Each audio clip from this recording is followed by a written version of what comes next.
Dosa tidak bisa menghasilkan kebahagiaan, asli tidak bisa. Dosa itu air laut, makin diminum makin haus. Dosa itu fata morgana, seakan indah padahal tidak ada keindahan. Oleh karena itulah hadirin, mari kita baca hati ini. Kalau sudah tidak enak, mau nulis hati tidak enak, jangan nulis, nanti tulisannya nggak enak dibaca. Kalau hati lagi tidak enak, mau ngomong, bagusnya tahan aja, karena nanti omongan kita nggak enak didengar. Kalau hati kita lagi nggak enak, penampakan kita tuh nggak enak disaksikan. Horor, gitulah. Tidak ada yang lebih pahit dari berharapnya hati kepada kita. Allahumma aftah lana hikmataka ya Allah.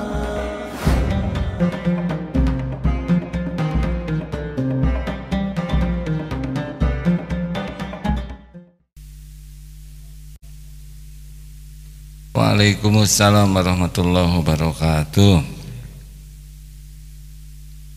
Alhamdulillah. Assalamualaikum warahmatullahi wabarakatuh. Ya, alhamdulillah, alhamdulillah, alhamdulillahi rabbil alamin. La haula wa la quwwata illa billah. Allahumma salli ala sayyidina Muhammad wa ala alihi wa ashabihi ajma'in. Allahumma aftah lana hikmataka ya Allah, wansur alaina rahmataka ya dzal jalali wal ikram. Allahumma a'inna ala dzikrik wa syukrik wa husni ibadatik. Amin ya Allah ya rabbal alamin. Ada yang sedang galau, ada yang sedang risau, ada yang pikirannya sedang kacau, ada yang senang bapau. Kenapa hati gelisah? Kenapa hati risau? Kira-kira kenapa? Karena oleh Allah dicabut ketenangannya. Tenang, gelisah itu pekerjaan Allah Subhanahu wa taala. Karena dialah Allah yang membulak-balik setiap hati. Jadi kalau hati sedang tidak enak, udah harusnya nyambung, pasti ada sesuatu nih urusan saya dengan Allah yang tidak baik. Tidak bisa lari kemana-mana. Suratnya 2 ayat ya 8. Oh ya, Al-2 ayat 28. أعوذ بالله من الشيطان الرجيم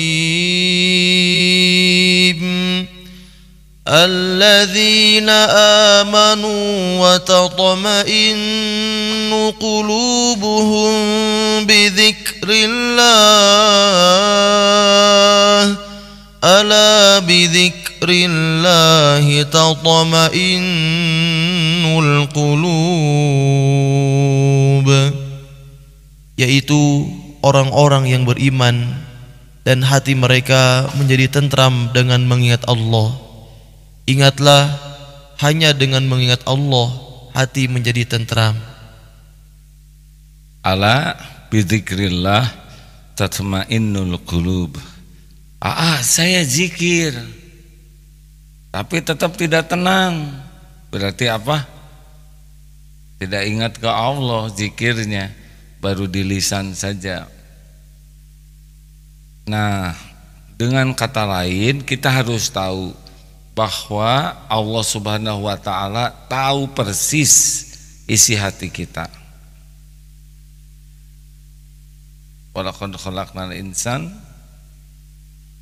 ya, surat Qaf. Allah tahu semua yang ada pada diri kita. Allah tahu. Allah tahu lirikan mata, Allah tahu apa yang ada dalam pikiran, Allah menyaksikan apa yang kita lakukan, Allah juga tahu apa yang ada di hati kita. Kalau hati kita tidak kepada Allah, Allah turunkan ketidaktenangan. Berarti kita harus sadar bahwa Allah tahu isi hati, dan hati kita itu dibulak-baliknya oleh Allah Subhanahu wa taala. Sehingga doa Rasulullah yang selalu dipanjatkan yang paling sering adalah ya muqallibal qulub tsabbit qalbi ala dinik. Wahai yang membulak-balik hati, tetapkan hati ini dalam agamamu. Karena hati itu bulak-balik. Sekarang rajin pengajian, besok bisa hilang. Tadi malam rajin tahajud, kalau Allah cabut hilang tahajud. Yang seneng ngaji, baca Quran, bahkan hafal bisa hilang itu. Bahkan hidayah juga bisa dicabut. Berapa banyak yang asalnya Islam lalu bisa keluar dari Islam. Makanya ini serius sekali nih tentang ngebaca hati ini. Surat Qaf ayat 16 ya, Fadhal Ustaz. A'udzu billahi minasy syaithanir rajim. وَلَقَدْ خَلَقْنَا الْإِنسَانَ وَنَعْلَمُ مَا تُوَسْوِسُ بِهِ نَفْسُهُ وَنَحْنُ أَقْرَبُ إِلَيْهِ مِنْ حَبْلِ الْوَرِيدِ إِذْ يَتَلَقَّى الْمُتَلَقِّيَانِ عَنِ الْيَمِينِ وَعَنِ الشِّمَالِ قَعِيدٌ ما يلفظ من قول إلا لديه رقيب عتيد. Dan sungguh kami telah menciptakan manusia dan mengetahui apa yang dibisikkan oleh hatinya, dan kami lebih dekat kepadanya daripada urat lehernya. Ingatlah ketika dua malaikat mencatat amal perbuatannya, yang satu duduk di sebelah kanan dan yang lain di sebelah kiri. Tidak ada suatu kata yang diucapkannya, melainkan ada di sisinya malaikat pengawas yang selalu setiap mencatat. Walaqad khalaqnal insan, kita ciptaan Allah. Wa na'lamu ma tuwaswisu bihi nafsuh, dan Allah mengetahui apa yang dibisikkan di dalam hati. Jadi tidak ada rahasia sama sekali bagi Allah, dalam terang-terangan, dalam sendiri, dalam ramai, dalam sembunyi, sama saja. Artinya kita tidak pernah sendirian dalam hidup ini, tidak pernah. Jadi orang-orang yang merasa kesepian karena kurang zikir saja. Nah, dengan meyakini hati ini dibulak-balik oleh Allah, maka kita harus sangat serius memeriksa hati kita. Alarmnya itu hati. Kalau maksiat pasti cirinya dua ya.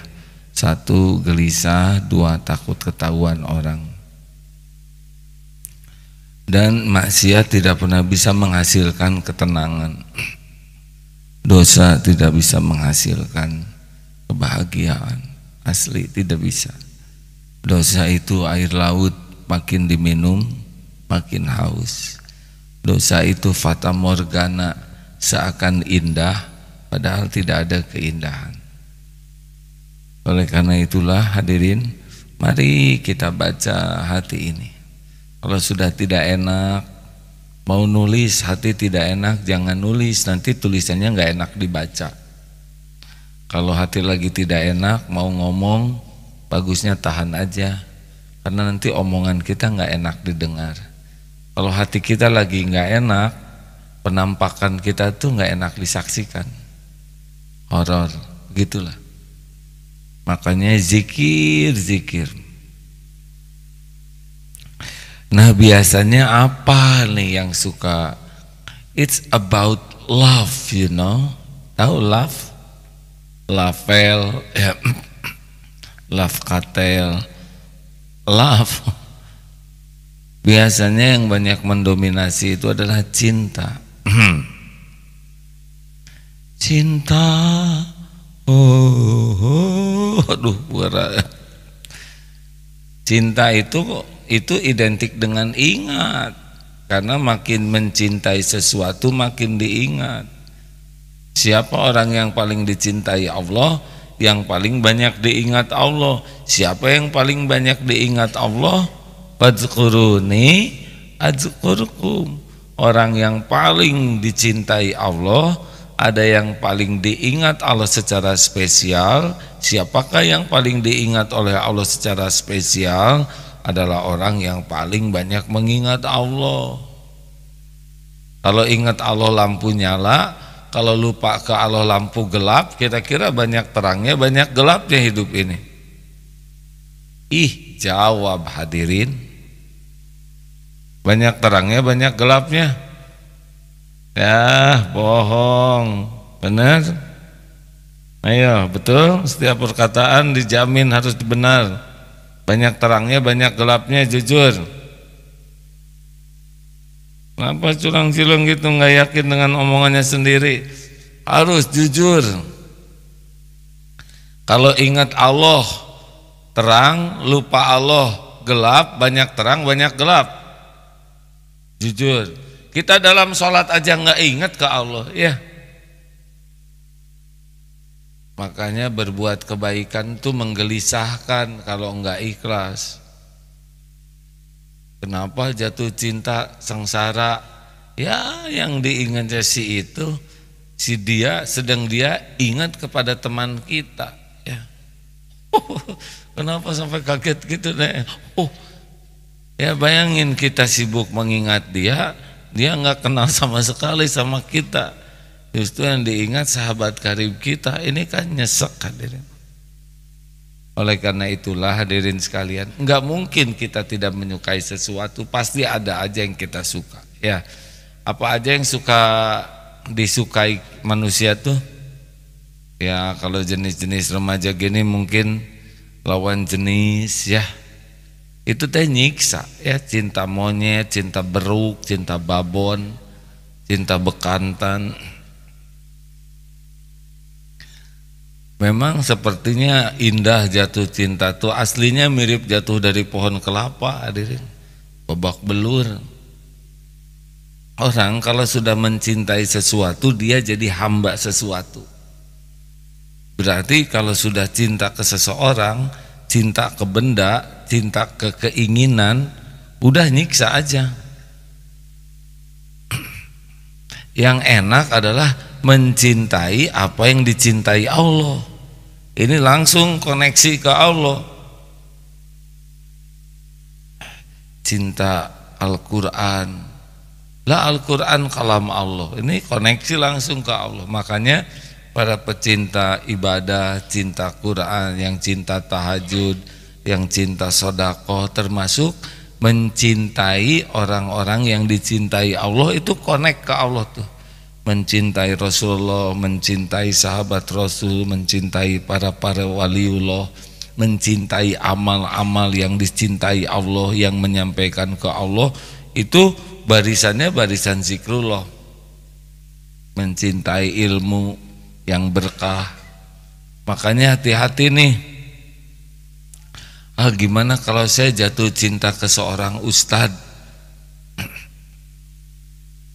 Tergantung yang jatuh cintanya nih, ikhwan atau akhwat. Saya ikhwan, tapi mencintai ustadz itu karena Allah. Karena kan ada cinta yang karena nafsu, cinta karena Allah. Apa bedanya nanti dibahas, ya. Kalau cinta karena Allah, pasti lebih banyak ingat Allah daripada yang dicintainya itu, dan lebih menginginkan apa yang Allah sukai daripada yang disukainya oleh yang dicintainya itu. Tapi kalau cinta karena nafsu, pasti lebih banyak mengabaikan Allah demi kepentingan dekat dengan makhluk. Akhwat, kalau nanti ada yang mengatakan cinta ke akhwat,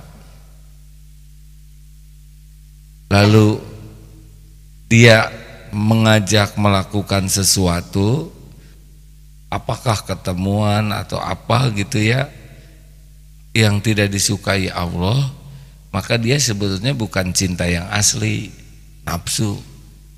Karena kalau cinta yang asli pasti takut, begitulah. Tapi kadang samar kalau lagi mabuk asmara, ya. Baik, kita kembali ke dominasi hati. Terus jadi gimana nih caranya supaya saya tidak diperbudak, Caranya adalah, maaf sudah beberapa kali diungkapkan, kita enggak mungkin tidak punya keinginan, pasti punya, kita pasti punya pikiran. Tapi secepatnya ketika ingat sesuatu, timpa, tutup dengan zikrullah. Aduh, saya senang sama dia. Belum tentu jodoh, Allah yang ngatur jodoh. Saya belum balik lagi, masih jauh.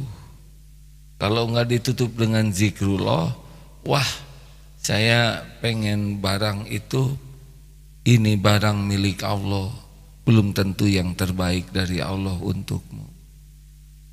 Saya ingin pergi ke sana, hanya Allah yang Maha tahu di sana membawa kebaikan atau tidak. Pokoknya kalau ingin, harap ke Allah. Kalau enggak, wah, lari ke sana sini, galau saja. Misal WA,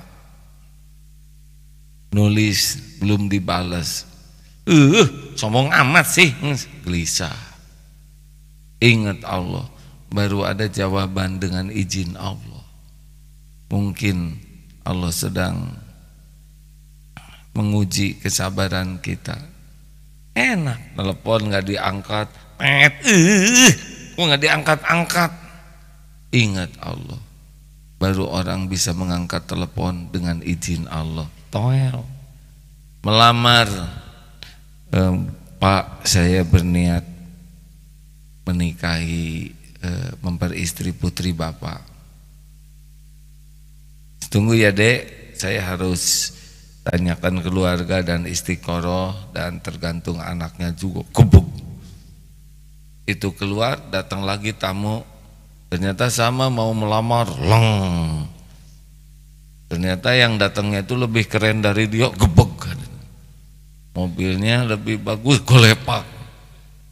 Sekolahnya lebih tinggi, langsung dia depresi. Kenapa? Karena dia tidak ingat Allah. Itu jodoh Allah yang ngatur. Si bapak iya atau tidak, Allah yang ngebulak-balik hati. Benar? Dan dipikirin juga nggak selesai. Malah sekarang mikirin kompetitor. Dilihat dia sekolahnya di mana, gebek. Dia tingginya berapa, gebek. Nanti gegebegan gini kan malah nggak diterima. Jelas tidak nih? Pokoknya mah kalau nggak ingat Allah mah gebeg aja cirinya.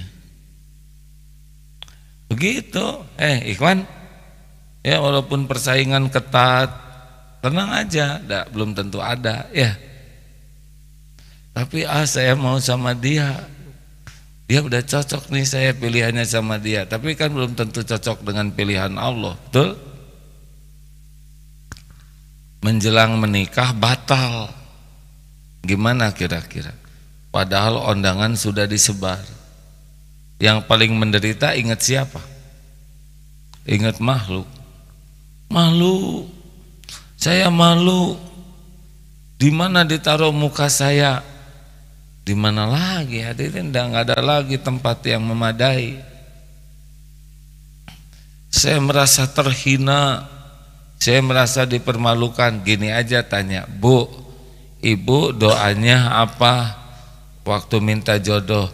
Saya minta jodoh yang terbaik untuk anak saya. Apa Bapak Ibu yakin yang mau nikah ini yang terbaik menurut Allah? Gimana kalau ternyata yang akan nikah ini yang bawa bencana bagi putri Ibu? Lebih baik batal sebelum menikah daripada dibatalin sesudah nikah. Ingat Allah hadirin. Benar? Nah jadi maaf-maaf saja hadirin, semua masalah kita itu intinya adalah lupa ke Allah. Sama ngapalin Quran juga. Aduh ini target belum, udah nggak ingat Allah ya. Saya udah ngulang-ngulang 20 kali belum hafal juga, dan nggak ingat Allah, ingatnya ngulang. Padahal kan otak ini milik Allah. Yang ingat atau lupa dengan izin Allah. Makanya baca aja, ya Allah, saya ingin setiap ayat yang saya baca membuat engkau ridho.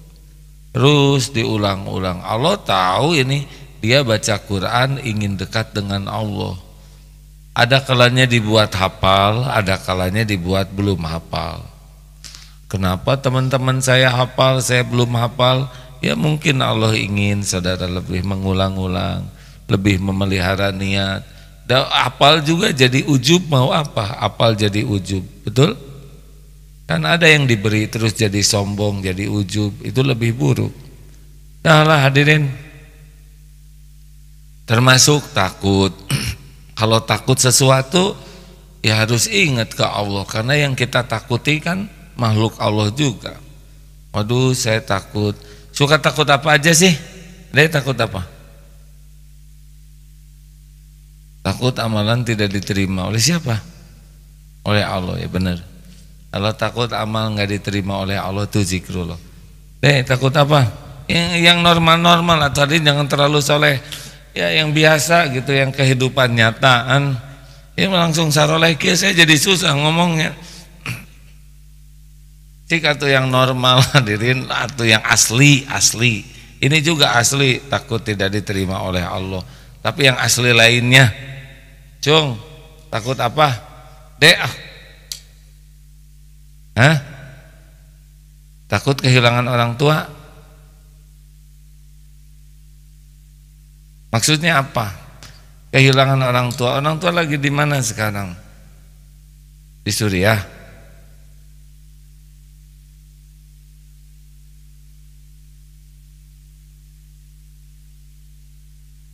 Meninggal orang tua. Atau yang jelas takut orang tua meninggal gitu. Terus dengan dipikirin gitu gimana? Jadi selesai nggak meninggal atau jadi panjang umur? Ini penting ya sekarang, karena kita mau ngebahas ilmu takut. Takut tuh kan suka ngedominasi hati. Ketakutan sesuatu tuh. Ada kalanya kita terus mikir tapi tidak menyelesaikan apapun. Terus gimana langkahnya? Kalau orang tua meninggal gimana? Iya, jadi setiap takut orang tua meninggal dirubah jadi takut tidak husnul khotimah. Karena meninggal udah ada waktunya. Doakan yang baik di sana ya. Baik, takut apa lagi? Mau jadi nunduk semua. Takut menyebut takut. Ayo, ya Pak. Takut dimarahi istri. Ini sama Pak, takut tidak diridhoi Allah. Nah, orang yang takut tidak diridhoi Allah tuh benar-benar fokusnya pasti ke Allah terus. Kalau ada fokus selain Allah berarti memang belum takut kepada tidak ridhonya Allah. Karena orang-orang yang takut Allah tidak ridho, dia sangat menyelidiki hatinya. Menyelidiki hati, karena Allah melihat hati dan amal kita. Takut apa lagi? Akhwat? Takut bangkrut? Rezeki milik Allah, dibuka, ditahan, diambil. Kayak orang cemburu tuh kan, waduh ngarang pikirannya tuh kemana-mana. Makin kita tidak bisa mengontrol pikiran kita, makin tidak tenang.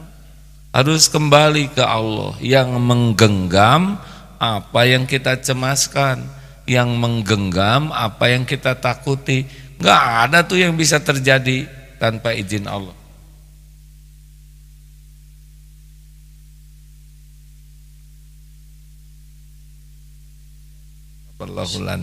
Nih kalau saudara cemas, ini itunya ya, dalilnya.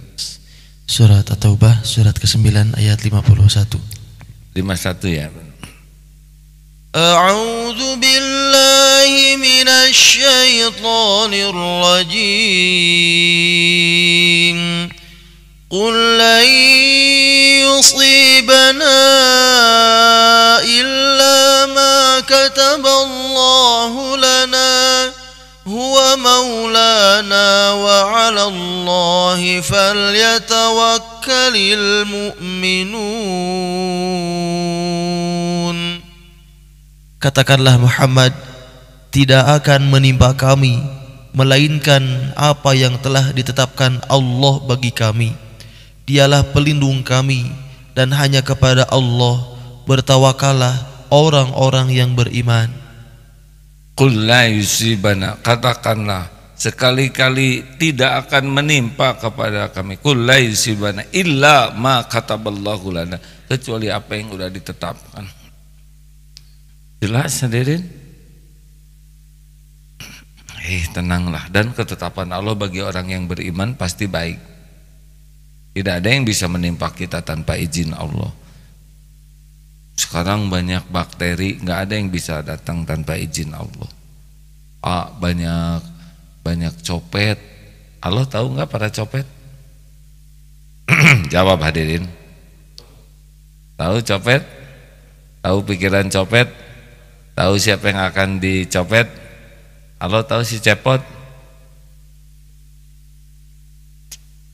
Pertemuan kita dengan copet itu pasti dengan izin Allah. Gak mungkin dompet hilang tanpa izin Allah. Loh, kenapa dompet saya hilang? Bagi orang yang beriman, apapun kejadian bagus. Dompet hilang, siapa tahu Allah mau ganti dengan dompet baru, ya kan? Rata-rata jadi baru dompetnya yang hilang. Ya, tapi isinya berapa banyak yang isinya hilang? Nih kejadian menarik ya. Di umroh ada ibu-ibu sudah sepuh di Madinah belanja-belanja, berangkat ke Mekah koper hilang. Aduh, orang-orang, tapi si ibu mah tenang weh. Koper saya di mana ya? Oh, cari sana sini, nggak ada. Ya udah, nggak apa-apa. Rezeki mah nggak akan ketuker. Padahal kan prosedur semua dijalankan, tapi nggak ketemu. Nah, saya jadi nggak usah mikirin belanja katanya. Yang mikir kita, oh kita jadi patungan tuh. Beli lagi apa yang kopernya sama, mirip lah, dan isinya sesama mungkin karena oleh-oleh. Nah, pas mau pulang tuh mau ke Jeddah, ketemu ada di kamar salah seorang jamaah kopernya 2 sekarang kopernya. Kata si ibu teh, aduh enak bener, hilang sebentar beranak koper baru. Karena ibunya sabar, tenang, berbaik sangka ya. Lalu Allah gerakan aja makhluk-makhluk di sekitarnya untuk membelikan oleh-oleh. Tenang si ibu teh, Masya Allah. Hadirin, Allah melihat apapun yang kita lakukan, dan Allah menyempurnakan balasan dari apapun yang kita lakukan. Teruslah bergerak, apa yang Allah sukai sekuat tenaga, nanti akan mengalir takdir-takdir terbaik bagi kita. Jangan risau dengan yang belum terjadi. Risaulah yang kita lakukan ini tidak disukai Allah. Selebihnya Allah pemilik segala yang kita perlukan, pemilik segala yang kita takuti. Tidak ada yang bisa terjadi pada diri kita kecuali dengan izin Allah, baik nikmat maupun musibah. Demikian hadirin sekalian, semoga ada hikmah manfaatnya. Mohon doa hari ini berangkat ke Tanah Suci. Udah umroh lagi? Iya. Atau sering-sering amat gimana? Ada undangan Allah. Atau itu ongkosnya buat kami aja, dan saya juga gratis ya. Jangan iri ngarap-ngarap nikmat orang hilang ya. Tapi iri ingin kita kebagian tanpa ngilangin nikmat orang, itu bagus. Ya mudah-mudahan saja nanti diundang oleh Allah.